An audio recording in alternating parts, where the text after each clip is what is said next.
everybody. We are in August month, Women's Month, and I'm very excited to bring to you this month a book written by a remarkable woman who I have just met recently. The name of the author is Belinda George, and she is the author of Blossom into Purpose, Unlocking Your Season of Greatness. I'm so excited to share with you what she brings us in this book, dedicated to each and every woman out there. It speaks about 12 different women. So in the book, every month features a different woman and her story. And because we are going into Women's Month, I thought it fitting to share with you what is in the book for the month of August, which is the Woman of August. I will share with you from this book what stands out for me as an adoptee and what is relatable to, and in which way it is relatable rather, to adoptees, in my opinion, and what I found and how it spoke to me. So for the month of August, I would like to start off by sharing with you what she has in the book, which is The August Woman. It says, The August Woman. I am more than an overcomer. She is a gladiolus flower, and her colors are light green, orange, and red. Her love language is quality times. Her gladiolus flower symbolizes a woman of strength and integrity. She is as strong as a rock, which does not break easily, and has longevity. She will work with and support you when you go through challenges and need help. She is a woman of strength and is a very good friend and committed partner.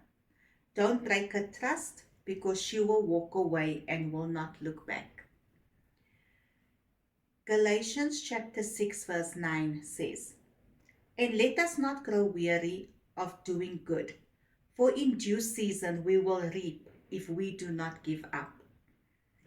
As for you, brothers, do not grow weary in doing good, for you have the need of endurance, so that when you have done the will of God, you may receive what is promised.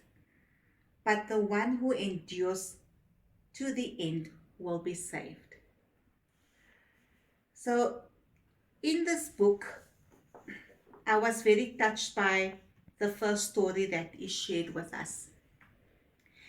The August lady, or the August woman rather, in the book speaks about her rejection journey. In the book, she says that the August woman tells a story about being rejected by her own biological dad, herself, and her brother. They used to sit with their bags waiting for their dad, but he never pitched, and that was their rejection. What I took from this in relation to adoption, the message that came out to me was, as children living in a children's home, orphanage, or children's SOS village, or in any other living arrangement where they do not live with their biological mum or dad, do also face this kind of rejection. They wait for their parents, but for some reason they never show up. This does not exclude children who know that they have been adopted.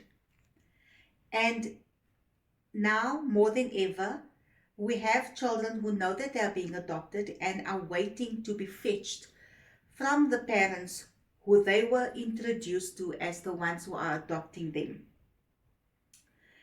So, in my message, I would like to say, this does not exclude children who know that they have been adopted and are now awaiting to be fetched from the children's home where they are living.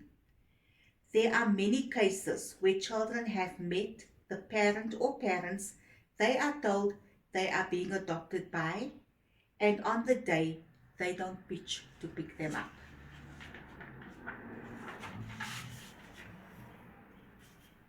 In a personal message related to my own story, I would like to share.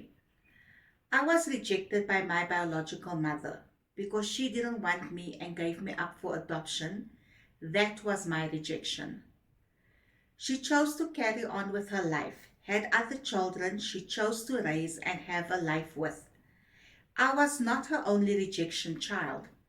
I have two sisters who she also rejected.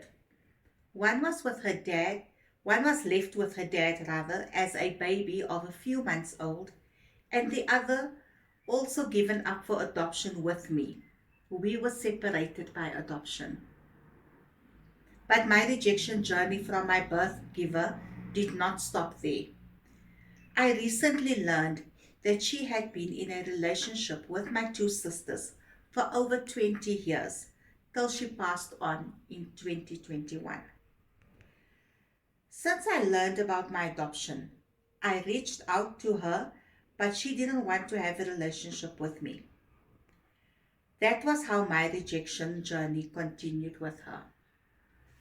So I too have experienced the rejection from my birth mother.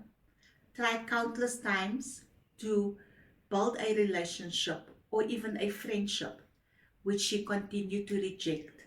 The only time that it was open to a possibility for her was if it was in favor of her receiving something other than just a relationship or a friendship from me.